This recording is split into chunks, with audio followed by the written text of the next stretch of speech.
Eu quando me batizei, né, eu falei: "Ah, agora vai ser mais fácil, né". E aí a minha pastora falou: "Não, agora é mais difícil, porque agora o inimigo te atenta". Tenha certeza de algo, qualquer pessoa que fale isso, pastor, pastora, bispo, semideus, não conhece Deus e não conhece o seu propósito em trânsito aqui na terra. A sua fala é genuína quando você afirma ser fácil. Não é propriamente mil maravilhas, mas no sentido que agora eu não quero mais as trevas. Como que agora o diabo vai agir na vida dessa pessoa? Me explica como ele pode ser rendido a minha alma ao Senhor e ele se torna dono, proprietário. Como que o diabo agora vai perturbar estar na minha vida? Eu sei, e é comum a mim e a qualquer outro no ingresso, no início da caminhada, ter dificuldade. Mas não é mais o diabo, é as nossas vontades. A nossa luta é pessoal, é contra a carne, contra o nosso desejo. E isso é terrível, porque é cortar na própria carne. Essa é a ordem. Então, essa fala, ela é satânica, não é? E a pessoa está intitulando ao diabo um poder que ele não tem, uma vez que, de fato, eu rendi a minha vida a Cristo, tomei ele por meu Senhor, e como ato público da humanidade, das pessoas, eu me batizo. Nós somos revestidos do Espírito de Deus nesse exato momento, pela confissão. Lógico que as lutas serão travadas, mas até então, o que eu era derrotado, o que eu era pisado, não sou mais. E outra coisa, uma história que vivenciada por mim, tem um tempo já, bastante tempo, num encontro que eu tive com alguns irmãos, no meu local de trabalho, na firma no qual eu administrava, eu era proprietário, em que coincidiu por prestação de serviço, numa data, algumas pessoas, em torno de 15 ou 16, não sei propriamente o número dessas pessoas, mas eram tudo pastores, com exceção de 2 diáconos e uma missionária. E bispo, com 2 bispos no local. Estavam conversando da dificuldade que é fazer a obra de Deus, por conta da missionária que havia vindo da África, estava aqui, passando um tempo, e retornaria, conhecida. Não cabe aqui a nossa fala em relação à pessoa, mas e ali conversando no meu ambiente, onde tinha que atender pessoas fora, mas no público, no escritório, eles ficaram ali, se alegraram, coincidiu disso acontecer, não foi nada programado, não foi um culto reservado, não foi assim, coincidiu de estar naquele momento. E pronto, se alegrando, falando disso, aquilo outro, da obra de Deus, como era isso, aquilo outro, e eu não dando muita atenção. Mas, dado o momento, havia apenas 3 pessoas que eu não conhecia, que era a missionária e 2 presbíteros, obreiros, que junto a ela estava, com ela ali, e eu não os conhecia. Os demais eram tudo conhecidos. E nessa fala, nessa conversa, e eu me esquivando, sabedor do meu comportamento, e aí, Ricardo? Porque era unânime entre eles, como é unânime na igreja hoje, em qualquer igreja que você vá, né? Salvo engano, né? Possa ser que eu esteja enganado, eu acredito que esteja, mas no consenso em geral é assim, é desse jeito. Que a obra de Deus é muito dificultosa, e porque o cara tem que ser homem, tem que ser aquilo outro, que não é fácil não. O cara coloca um peso, né, sobre ele, para até dramatizar diante do público que o acompanha, né, para dizer que tudo que é feito em prol daquela obra, daquilo ali, existe um retorno, que ele é um sacrifício, se coloca dessa forma, e que é muito penoso, ele está sofrendo por nós. Foi dessa forma falando, e isso que acontece muito. E eu me esquivei do assunto. Bom, por fim, fui encurralado, me apertaram, eu me esquivando porque estava no local de trabalho. E aí, Ricardo, o que você acha? E eu simplesmente, não se assuste, não fique aborrecida comigo, e eu peço a você que está ouvindo, né, vai ouvir isso, não se aborreça, não se chateie comigo. Mas foi o que eu disse a ela, de forma abrupta. Olha, a ela e todos, né, na verdade, todos que ali estavam, não foi a ela, né, força da expressão, todos, na verdade, era o bispo que estava me apertando. E eu falei, meu bispo, e aos demais componentes que aqui estão, vocês não são dignos do Senhor. Volta para o diabo. Volta para a garra do diabo. Vai para o diabo. Deus não quer vocês. Sabe por quê? Vocês estão murmurando. Então está dizendo que no mundo, aqui no mundo é mais fácil. Não é essa fala comum que houve. Provavelmente você deve ter ouvido da pastora, que eu não estou julgando ela, não conheço. No momento, talvez ela tenha falado isso por circunstância, mas isso é comum. O que ela falou é muito comum, é quase um consenso geral, mas não estou julgando pela fala. Mas isso é demoníaco. E aí eu falei isso. Volta para o diabo. Ah, mas você pode dizer, você foi duro demais, Ricardo. Foi. Não estou lidando com criança. Eram líderes que estão atrofiando a mente e abobalhando. Hoje temos uma geração, não só essa geração, mas há muito tempo, uma geração mimada, abobalhada, sem conhecer daquilo, do poder de Deus. Como diz o Senhor, errais não conhecendo nem as Escrituras e nem o poder de Deus. Ora, então as trevas é mais poderosa que a luz. E aí, nessa conversa, a missionária, dois, três pastores começou a orar, a clamar, pedir misericórdia a Deus. A maioria se revoltou contra mim. Ah, mas tu não pode falar assim, que é grosseria. E vieram para cima de mim. E eu mantive, né, no dia seguinte nos reunimos, fizemos, né, uma reunião no dia posterior, né, fizemos um devocional ali, compreender aquilo outro, mas poxa, Ricardo, tem que falar, não dá, vou falar claro, não dá para falar de outro jeito com liderança. Não, porque não entende, não. É sim, sim e não, não. A palavra de Deus é radical, ou serve a Deus ou serve ao diabo. E ser radical não é ser estúpido, ignorante, não. A pessoa que não, eu entendo, mas você me entende, isso que é estupidez, ignorância. Não, a nossa igreja compreende dessa forma, eu entendo que também vocês compreendem assim, nós somos tudo de Deus, está todo mundo indo para o inferno. Não tem essa, é sim, sim e não, não. Não tem essa de, mas eu entendo, você entende, está tudo certo, isso é ignorância, isso que é ignorância. Mas voltando aqui, me perdoa, é porque quando eu ouço isso, é uma indignação, que vem um volume, mas é isso. Então, falar que agora que eu estou com Cristo, que vai ser penoso, que o diabo vai vir para cima, é eu que vou para cima do diabo. É eu que vou para cima do diabo. Em outro momento, para finalizar, e aí acertamos lá com os bispos, os pastores, mas mesmo assim, bom, seguindo. Logo no início da minha chegada a Cristo, fui sabatinado, toda hora que eu passava pelo pastor, Ricardo, tudo bem? Eu só vitória. Só vitória, para cá. Digo, até acredito que houve muito tempo lá atrás, que houve uma enxurrada de que todo mundo só vitória. Mas quem começou com isso fui eu. E o pastor tomou um susto, porque ele veio para cima de mim, me agarrou no pescoço. Eu estava recente na igreja, estava com 2 meses na igreja. E aí, Ricardo, que negócio é esse?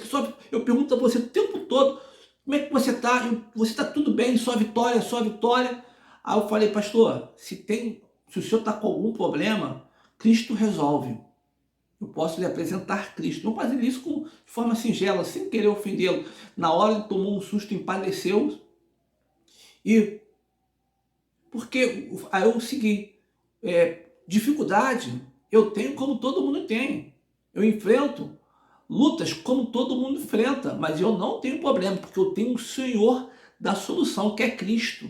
Quem tem problema agora, quando a luta é travada, é o diabo, quem está do lado oposto, porque eu vou para cima em nome de Jesus. Então, essa é uma desgraça. Existe muita fala que contemporiza, né, glamoriza o pecado, coloca a pessoa atrás, tentando atenuar o peso, a fraqueza do outro, e é isso que acontece. Temos essa igreja fraca, aonde o diabo está deitando e rolando. Não se assuste comigo e nem fique chateada comigo, mas é isso. Seja quem for, quem ali fala disso, a pastora, eu, ou da boca de quem sai isso, está sendo usado pelo diabo. E aí eu vejo, o que que eu vejo, assim, do demônio, né? Eu nem gosto muito dessa palavra. Que você tem um monte de corrente. Quando você se batiza, você tira aquelas correntes aos poucos. Só que elas não saem todas de uma vez. E eu quero que essas correntes saiam aos poucos. Bom, vamos entender. Isso é impossível. Não há no processo de libertação eu querer que as coisas saiam de forma, um processo aos poucos, aos lentos, para que eu possa me adaptar a uma nova circunstância, a um novo universo, criar novas perspectivas. O que acontece, o que você fala, estou compreendendo, mas espera um pouquinho. A gente tem que entender isso de forma clara. A libertação é um ato do conhecimento, conhecer a si próprio e conhecer a verdade. Quando eu chego em qualquer instituição, independente de ir ou não, ou eu passo a buscar o conhecimento ao Deus, ao Criador, a Cristo, né, o Criador da vida, né, o que se entregou por nós o Messias, quando eu passo a entender o propósito, eu sei que eu vou passar o nascimento, o crescimento, a fase bebê, eu vou ter dificuldade, eu vou precisar do entorno, né, que esteja à minha volta, que vai ajudar, claro, mas depende mais da minha vontade, do meu querer.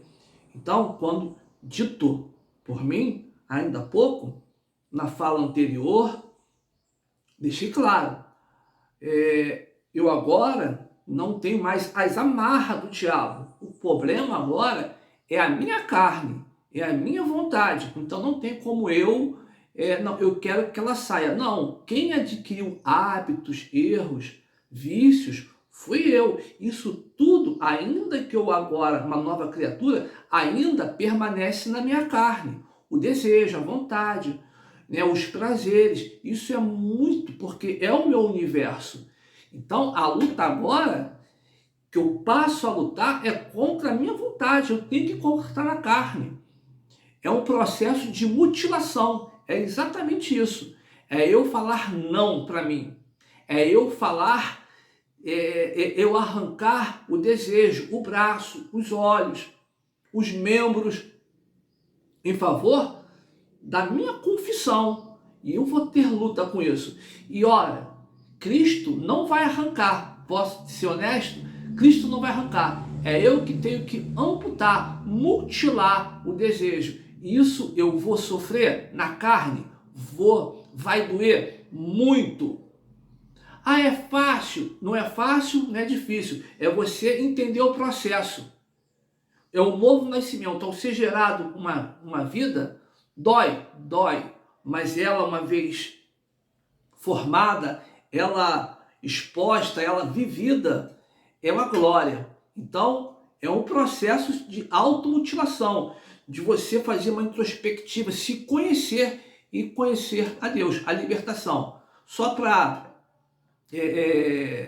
colocar numa esfera mais palpável do que eu estou falando, vivendo também várias circunstâncias, mas vou referir apenas uma ou duas. Um jovem senhor, né, nas suas faixas, já com seus quase beirando 30 e pouco, não tenho ideia, 40, na faixa de 35 a 40 anos, sempre avistava ele de longe, na instituição onde estava, e ele fazendo processo de libertação, sempre conversando com A, com B, com C, só que eu nunca tive o acesso a ele.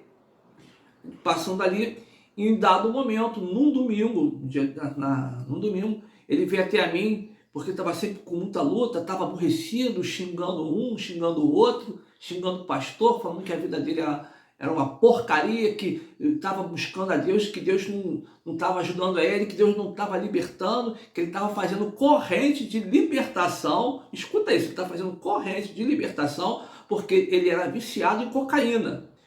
Era batizado, participava de ceia, participava das reuniões assíduo, só que ele estava encontrando dificuldade porque ele não conseguia se libertar das drogas, propriamente cocaína, referido por ele. E nesse momento, conversando comigo, e culpado era Deus, porque ele estava fazendo propósito com Deus, pedindo a Deus que o livrasse. Ele não quis sofrer a mutilação, ele queria que Deus arrancasse. Deus não colocou ninguém no vício. Ah, mas ele foi fraco. Tudo bem, mas ele estava lá e o corpo acostumou. Né? Bom, não vou evitar um comentário aqui de coisas que eu já vi, né? Mas voltando aqui o rapaz, ele estava fazendo isso. E ele estava revoltado porque a vida dele estava afundando, ele era dizimista, batizado, aceitou Cristo, dito ele que era de Cristo, mas estava encontrando essa dificuldade. Né? Casa de recuperação, isso é ilusório. Se Cristo não libertar, não adianta casa de recuperação, não adianta pedir a Deus que ele faça algo que é da minha responsabilidade, é automutilação. Se tua mão te faz pecar, arranca. Se teu olho te faz pecar, arranca-o fora. Então, quando ele estava falando isso para mim, tudo isso para mim, e com raiva de Deus, que Deus não tinha, e que o culpado era o pastor, a igreja, que ele estava fazendo, que não estava arrancando aquele mal dele. E falando comigo, foi a primeira vez que ele falou comigo. E eu falei, agora, eu me dirigindo a ele, falei, vem cá, deixa eu te fazer uma pergunta. Falei sério com ele, deixa eu te fazer uma pergunta. Muito séria. Né? Ele todo, se eu te desse, olha, eu acabo criando algumas lutas para mim mesmo, né? E eu falei para ele, vem cá, se eu te der um tapa na tua cara agora, vai ficar por isso mesmo? Na mesma hora ele se levantou, né, me xingando. Como é que você fala que tu é homem de Deus, rapaz? Eu não falei que eu era homem de Deus, que eu era pastor, que eu era obreiro, que eu não era nada. Simplesmente se dirigindo a mim, ele falou isso e eu perguntei. Porque ele falou meia hora falando. Eu só tive essa oportunidade. Posso te falar uma coisa? Se eu te der um tapa na cara, vai ficar por isso mesmo? Tu é maluco? Aí soltou uns 3 palavrão, eu arrebento a tua cara. Tá pensando que eu sou otário? Que eu tô aqui na fé, tô buscando a Deus, e você vem aqui para me esculachar, para falar esse papinho que vai dar na minha cara, rapaz. Foi assim que ele usou. E soltou uns 4 palavrão no meio. Né? Mandou eu catar coquinho, né?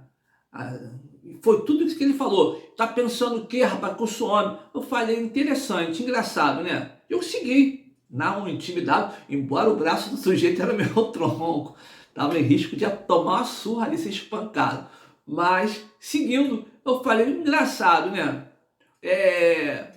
Comigo tu quer tirar a onda, tu quer me arrebentar, quer bater na minha cara. Agora o diabo tá esfregando fezes na tua cara e rindo, e você fica rindo para ele. Você não toma atitude nenhuma. Tu é muito homem comigo. Agora com o diabo que tá te esculachando, tá te esfregando fezes na cara, você não toma atitude nenhuma. Tu é covarde, tu é medroso. Você tá passando pano pro capeta. Passar pano é novidade, né? Tá passando. E ele com raiva, rapaz, sei que. Só falei isso, ele ficou começando xingando. Eu não sei nem porque eu não arrebento a tua cara. Minha vontade é arrebentar a tua cara. Eu falei, exatamente isso. Ele saiu com raiva. Depois disso, eu só vi ele depois, uns 4 meses depois. 4, 5 meses. E eu vi ele porque eu estava de costas, ele bateu nas minhas costas, eu me virei. Aí ele, rapaz, só vim aqui para te falar uma coisa. Pois não, não foi por causa de você não, né? Mas aquele dia eu tô, até hoje contigo eu tô com raiva de você, mas só vim falar com você para falar o seguinte, que eu sou homem, e aquele papinho, eu acabei, não cheiro mais, não faço mais nada, Cristo me libertou. Tudo bem, Cristo libertou, veio servi-lo, mas ele teve que sangrar, ele teve que passar por um processo de mutilação, de negar os desejos, as paixões. É isso. Então não existe isso, tá? De deixar os poucos. Isso não é conversão. Isso é ser simpatizante à fé e... Não, eu quero... Não existe isso. Só para afirmar. Ou você é ou você não é. Ou você aceita ou não aceita. No momento que você aceita, existe esse processo de automutilação dos desejos, da vontade, da carne. Como eu disse, a fala anterior, é sangrar na própria carne. Aí que está a luta. Não é que é difícil. Não, porque é um processo. Esse que a pessoa, é difícil. Não tem difícil. É decisão. É saber o que você quer. Você sabe o que você quer? Está disposto a pagar o preço? Tomar a cruz e seguir a Cristo? Esse é o processo. Gostou disso? Dói, não dói? Bom, eu aconselho qualquer pessoa, você e a qualquer pessoa que pense dessa forma, a rever o conceito de fé empregado por você e proferido por vocês. Isso é perigoso. O que é Deus para mim? As pessoas me perguntam o que é fé. E o que é fé para mim? É como se você estivesse em cima eu sempre falo isso, num prédio de 30 andares de costas e você se joga e você fala, tudo bem, porque Deus vai me segurar lá embaixo. Isso é fé, né? Não dá para você encostar, né? Não dá para ver, mas dá para crer. Então isso é Deus para mim. Vamos lá de novo, explicando. Não fique ofendida comigo e que os ouvintes também não fiquem, mas é esclarecer. Dito pelo Senhor, a verdade liberta. Não é isso? Então vamos. Fé é a certeza das coisas que se espera e convicção de fatos que não se vê. A ideia proferida agora, que é estar de costa e se lançar ao abismo, isso não é fé. Isso é uma crença, é um sentimento. Porque fé, como dito, é a certeza das coisas, é a convicção de fatos que não se vê. E eu me enrolei agora. É a certeza das coisas que se espera e convicção de fatos que não se vê. Então, para mim seguir adiante, eu tenho que saber qual é a direção. Não é um mergulho no abismo de costa. Fé é obediência. É uma projeção daquilo que eu começo a enxergar. Daquilo que eu começo a compreender. Daquilo que eu abracei e passo a observar e obedecer. Por essa razão, é a certeza das coisas que se esperam, porque eu estou vendo. Porque eu sabendo, tendo a direção, eu vou chegar lá e vou ter uma amplitude. Na medida que eu vou rompendo horizontes, vai se abrindo novos horizontes. Então, fé não é um sentimento místico, que o fato de eu acreditar, as coisas vão se materializar em meu entorno, não. Eu vou mergulhar e pronto, vai me guardar. A Bíblia fala em relação ao se mergulhar, porque Deus vai guardar, foi algo sugerido a Cristo pelo diabo. Atira-te debaixo dessas pedras, porque aos teus anjos, o Senhor aos seus anjos dará ordem a teu respeito. Citou o Salmo 91, o diabo citou o Salmo 91, para que te guarde todo o tempo, para que não te tropece. E em seguida Jesus disse o seguinte: não tentarás o Senhor teu Deus. Um ato de fé que a pessoa reputa a fé sem a devida observação da palavra, sem estar de conformidade com as escrituras, é insanidade, é loucura. E depois, pai, o senhor me conhece, a minha fé é muito própria. Existe uma série de fatores, e fala que se a gente gastar o tempo aqui, vira uma vigília. Mas para você entender como é que o evangelho está tão deturpado, e é muito fácil. E é muito fácil a aceitação desse evangelho, que glamoriza o pecado, sem as devidas responsabilidades e deveres. É isso que está acontecendo.